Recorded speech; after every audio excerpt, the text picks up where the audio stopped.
Zabudnite na Audi, ktoré ste doteraz jazdili.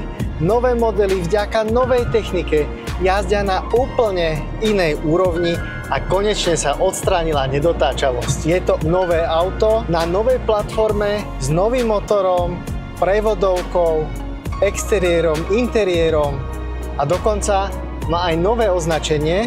Už sa teda nevolá Audi A4, ale Audi A5, respektíve Audi S5.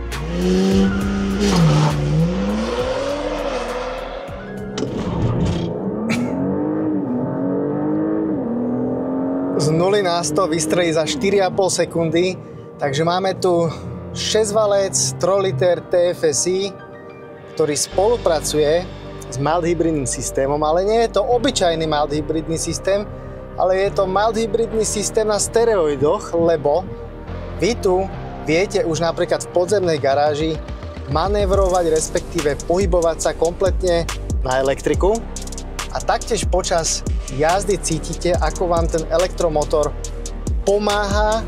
To auto je celé také ešte viac dynamickejšie a tá odozva na plyn je proste krása.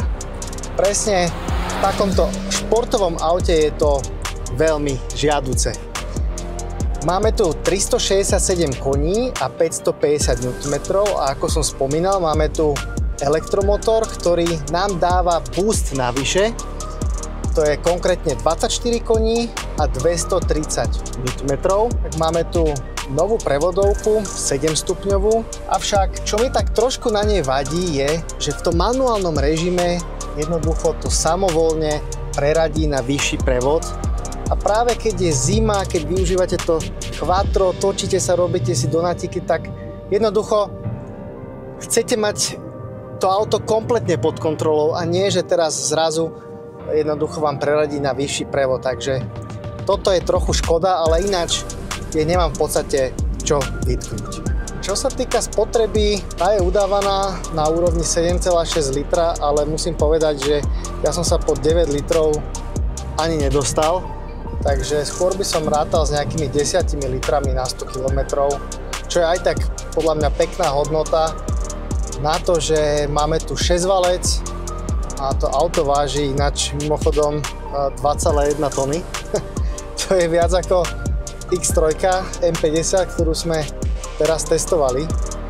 Takže 10 litrov na 100 km si to určite vypýta, keď samozrejme občas ten plyn aj pošteklíte. Ďalšia výhoda tohto systému MHEV Plus je aj to, že máme tu klimakompresor, ktorý funguje aj keď teda stojíte na semaforoch, máte vypnutý motor a okná sa vám nerosia, lebo stále vám funguje klimatizácia tak, ako by mala. Táto S5 predstavuje fakt, že parádny balans medzi športovosťou, parádnym výkonom a komfortom. To auto vôbec nie je nejako že tvrdé, je to komfortné auto, s ktorým si viete fakt, že slušne zajazdiť. Máme tu športový diferenciál na zadnej náprave, takže to quattro je krásne neutrálne, ale keď vypnete stabilizáciu, tak samozrejme vie to byť pretáčavé, ako môžete vidieť na kontre. Je s tým naozaj že zábava a konečne tá nedotáčavosť je odstránená a je s tým zábava jazdiť. Dokonca s ním viete spraviť na mokrom krásny donut. Proste na to, že to je S-ko, tak dokáže veci, ako kedysi dokázalo len RS. Fakt sa s tým viete krásne hrať. Už to nie je tá nedotáčavosť, čo tu žiaľ kedysi bola. A to mi robí extrémnu radosť. Čo by som pochválil ešte podvozok, lebo tu máme športový S podvozok, ktorý si samozrejme viete nastavovať, je adaptívny, ale aj v tom najtuchšom nastavení to auto nie je zbytočne uskakané. Jednoducho je to tak, ako to má byť. Je to krásne tuhé. Zákruty zvláda naozaj že bravúrne ľavou zadnou. Takto malo S-ko jazdiť už dávno.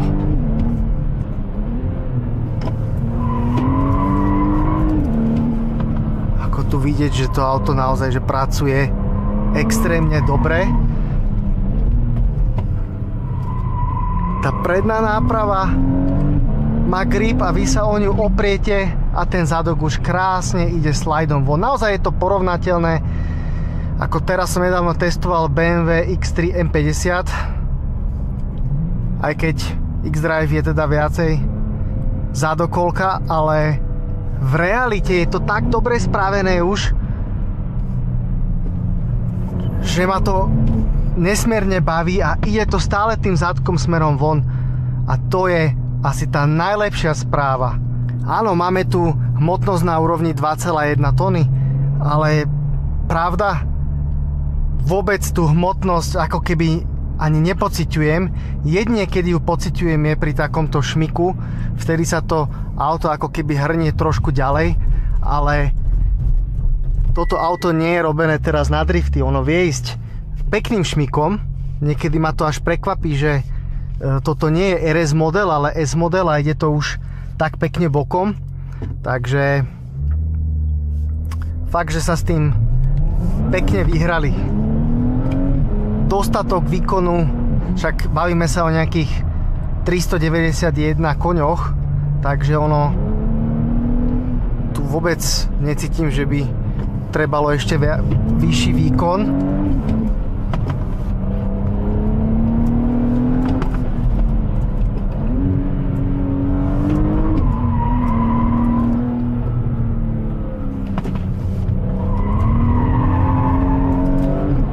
Pekná kontra, to auto je veľmi dobre čitateľné, kontrolovateľné a zároveň z neho cíti takú sofistikovanosť. Prenos hmotnosti, krása.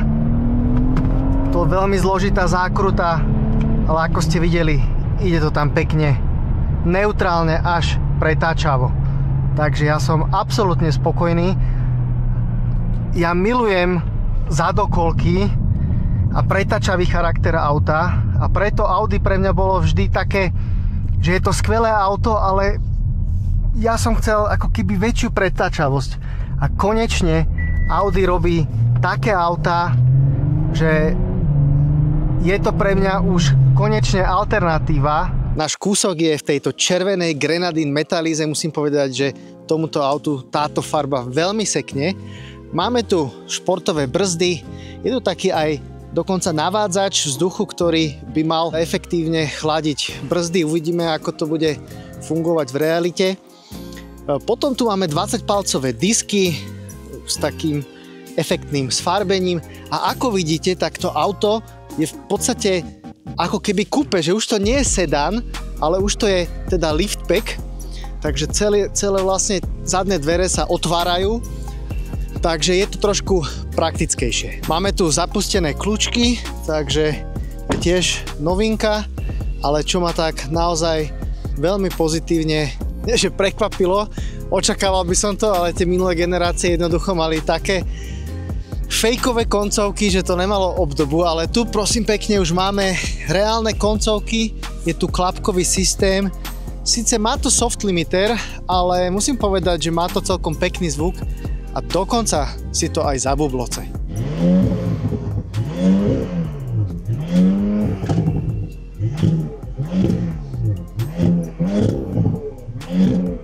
Máme tu OLED svetelný pás a vysíte to podpisy denného svietenia. Môžete nastavovať v infotainmente, takisto aj vpredu.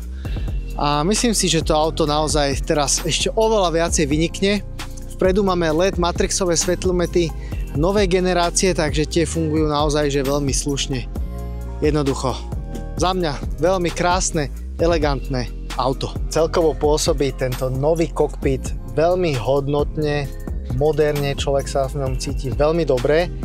Musím pochváliť vlastne spracovanie, táto prístrojová doska plus tieto lišty v oblasti dverí sú síce plastové, sú to mäkčené plasty, ale na prvý pohľad to pôsobí, ako keby to bolo koža.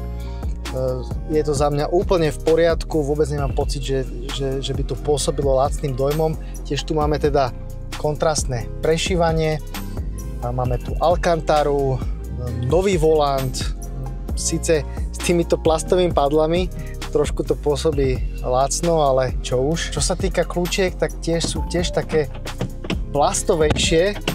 Ten pocit jednoducho nie je taký prémiový, ako by som očakával od tohto auta. Ale zase na druhú stranu máme tu tento obrovitánsky displej, alebo respektíve dva veľké displeje pod jedným sklom. Je to veľmi pekne usporiadané, veľmi graficky pekne spracované, avšak jedine, čo mi to tak trošku chýba, je, že by som tento Virtual Cockpit vedel trošku viac konfigurovať. Chýba mi tu hlavne otačkomer, to je ako majú ostatné Audiny rôzne konfigurovateľné otáčkomery, tak tu jednoducho máte tento malý slížik na obidvoch bokoch. Trošku mi to chýba, hlavne v tomto S modeli. Potom, čo je to také zvláštne, je, že máte individuálny režim, v ktorom si síce viete nastaviť riadenie, máte tu adaptívny športový podvozok, takže viete si nastaviť tuhosť a asistentov, ako fungujú a takisto aký máte layout v Virtual Cockpite, ale neviete si v tom individuálnom režime nastaviť vlastne pohon, hej, že či teda máte tu športový pohon, alebo komfortný, alebo ekorežim, takže to sa v tom individuálnom režime nastaviť nedá. Máme tu krásne, elegantne zapracované výduchy klimatizácie a aby nebolo málo, tak máme tu ešte aj tretí displej pre spolujazdca, na ktorom môžete pozerať napríklad YouTube videá. Čo je takou absolútnou novinkou, je táto sklenená strecha, ktorá má možnosť, tak by som povedal, že zamliečnenia. Nesvietilo nejak slnko počas môjho testovacieho týždňa, ale myslím si, že poriešené to nejako je, že dostatočne to odchytáva to slnko. Nemáte tu teda tú klasickú roletku. Čo by som ešte vytkol, je tento stredový plast, vlastne, kde je výduch klimatizácie pre pasažierov zadných. Ten pôsobí trošku tak lacnejšie, ale zase naopak musím pochváliť Bang & Olufsen audio systém. Máte tu aj prídavné reproduktory v opierkach hlavy, to znamená, že keď telefonujete alebo máte pustenú navigáciu, tak tie hlášky sú púšťané napríklad len pre vodiča a neotravujete s tým zbytočne ostatných cestujúcich. Celkovo interiér je veľmi dobre poskladaný, nič tu nevrzga, všetko cítite, že proste je pekne poskladané, máte tu ambientné osvetlenie, ktoré si viete samozrejme meniť a ešte by som spomenul možno tento stredový panel, máte tu takýto karbonový dekor a taktiež teda kožu alebo koženka, neviem čo to je presne, s červeným prešívaním, takže tie kolena, keď máte opreté obidve strany, tak nič vás neboli, nie je tu nejaká ostrá hrana, že by vám to vadilo, takže aj ten posed je ergonomický, sedadlá sú ešte aj rôzne ďalšie príplatkové, ale aj s týmito v podstate som spokojný, sú veľmi pohodlné. Vzadu sa nešetrilo, takže máme tu ambientné osvetlenie aj tu. To Bang & Olufsen názov je tiež osvetlené, to je pekný detail. Ďalším pekným detailom sú tieto pásy.